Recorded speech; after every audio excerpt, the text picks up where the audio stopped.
Good morning everyone. Today I will be presenting about strengthening exercise for patients with knee osteoarthritis. Knee osteoarthritis or knee OA is a common condition that causes pain, stiffness and difficulty in daily life such as walking and climbing stairs. In physiotherapy, it is important because it affects mobility, functions and also quality of life. Strengthening exercise, especially for the quadricep muscles, help to support the knee joint, reduce pain and also improve movement and functions. The aim of this presentation is to discuss the effectiveness of strengthening exercise in knee osteoarthritis using evidence-based practice. Okay, so now let's move on to the evidence-based practice. Evidence-based practice or EBP is the use of the best research evidence, clinical expertise and patient preference in treatment decision. In physiotherapy, EBP is important because it ensures that the treatment are safe and effective. Research shows that strengthening exercise can reduce pain and improve function in patients with knee osteoarthritis. Therefore, strengthening exercise is widely recommended as a physio treatment for knee OA.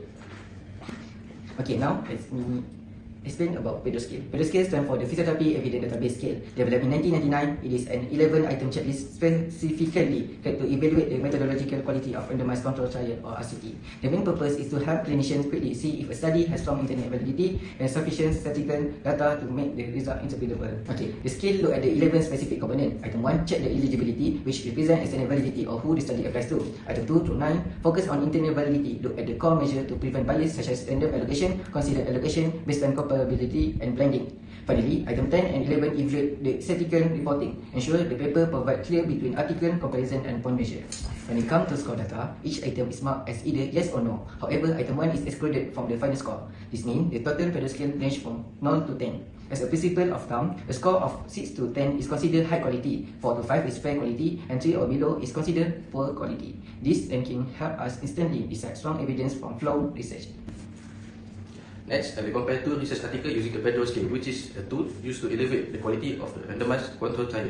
The first article titled The Efficiency of Strength and Aerobic Exercise or Quality of Life and Knee Function in Patients with Knee Osteoarthritis. It is a considered high quality of study. This study includes 168 participants and used proper randomization, concealed all location, associated blinding, and intention to treat analysis. Group were similar baseline and statistic. Comparison were clearly reported. However, participants and therapists blinding were not responsible because it involved exercise intervention. Overall, this article achieved PEDO scale of 8 of 10, indicate high methodology quality with low risk of bias.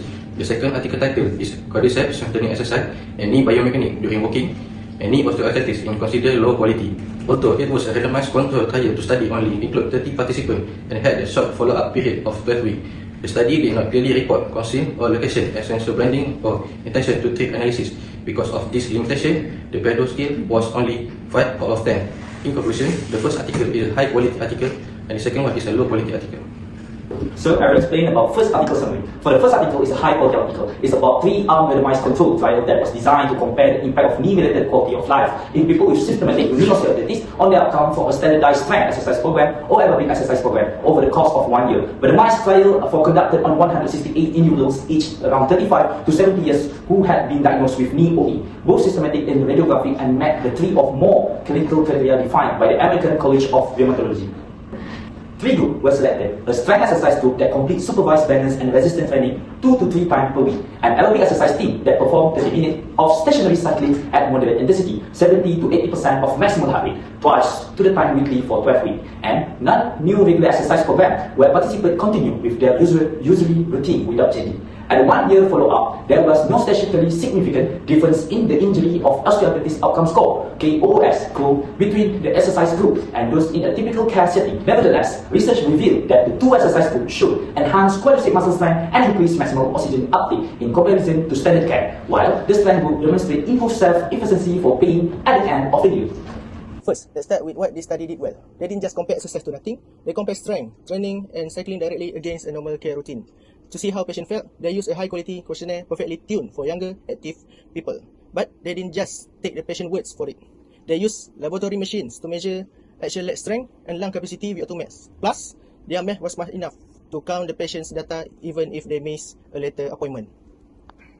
For the flaws, the biggest issue, they ran out of people. They planned for 207 participants, but had to stop at 168 because recruitment was way too slow and COVID-19 hit. Because the group was too small, the study lacked the statistical power to prove a difference.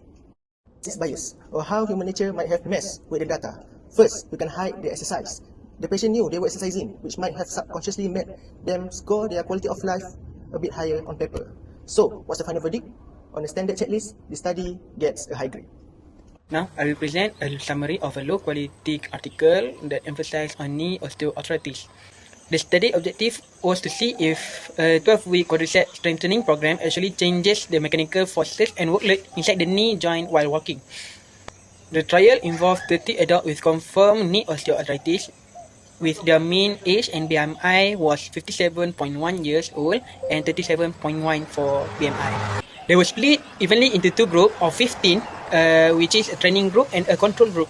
The training group was given a targeted quadricep strengthening program 3 times a week for 12 weeks. Meanwhile, the control group was a no-attention control, meaning they received no active treatment or structural follow-up during the 12-week gap. The result of the intervention group are excellent clinical success. Their overall muscle strength significantly increased, and they reported less pain and much better physical function. However, the biomechanical data show absolutely no statistical differences between the group during walking. There was no change in maximum quadricep force, no change in positive muscle power, and crucially, no change in the comprehensive load on the knee joint.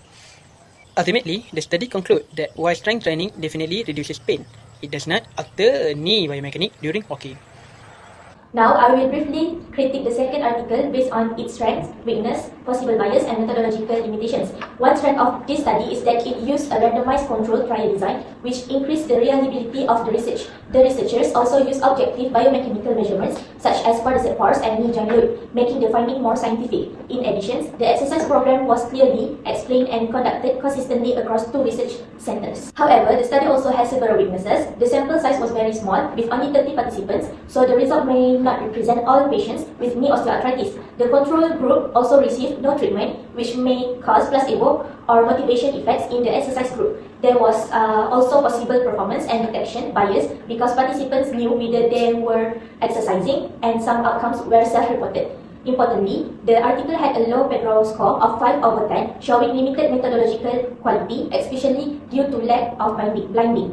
Lastly, the intervention only lasted 12 weeks, which may not be enough to show major biomechanical changes. Overall, the study suggests quadricep strengthening can improve pain and function in knee OA, but the findings should still be interpreted carefully due to its limitations. Moving to the comparison, the first article scored higher on quality scale than Pedro because it utilized strict blinding for its outcome assessor. Conversely, the second article study used a no-attention control group, which made participant blinding impossible and generally lowers its methodological score. So for the reliability, both studies face sample size limitation. First article randomized 168 patients but had to terminate the trial early due to COVID-19 restriction, leaving it statistically underpowered. However, second article only randomized 30 patients, which severely restrict how readily you can generalize the finding to a broader population. So for the last one, trustworthiness for real-world clinical application. The first article trial is the more trustworthy, but due to its rigorous blending by the sample size and 1 year follow-up, the second article paper is still highly valuable, but itself better as an exploratory look into knee biomechanics rather than definitive clinical evidence. Now, for clinical implications, both studies clearly show that exercise plays a key role in physiotherapy management for knee osteoarthritis. The first study focused on quadricep strengthening exercise and found clear improvements in muscle strength, pain reduction, and physical function. However, it did not show major changes in knee movement during walking. The second study compared strength training with stationary cycling. Although neither approach showed long-term improvements in quality of life after 1 year, both interventions still led to noticeable short-term gains in muscle strength and cardiovascular fitness. When we compare both studies, they consistently support exercise as a safe, low-cost, and practical treatment that can be used in both clinical and home settings. The first study placed more emphasis on reducing pain and improving daily function, while the second adds the benefit of improving overall fitness, especially cardiovascular health. Overall, these findings reinforce the role of physiotherapists in prescribing both strengthening and aerobic exercise as first-line treatment for knee osteoarthritis. This exercise can help reduce pain, improve movement, and support patients in maintaining independence in their daily lives.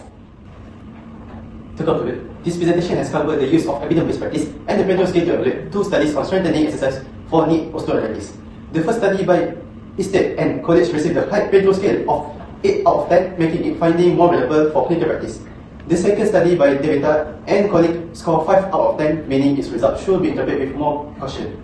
Despite that difference in quality, both studies agree on one key point: strengthening exercise improves muscle strength, reduce pain, and enhance physical function in patients with knee osteoarthritis. As physiotherapists, this evidence supports us in prescribing structured exercise as a safe, effective first-line treatment, at the same time critically appraising the quality of research. As we have done today using the Pareto scale, it's essential to ensure that we are applying the best available evidence in our clinical decision. Thank you.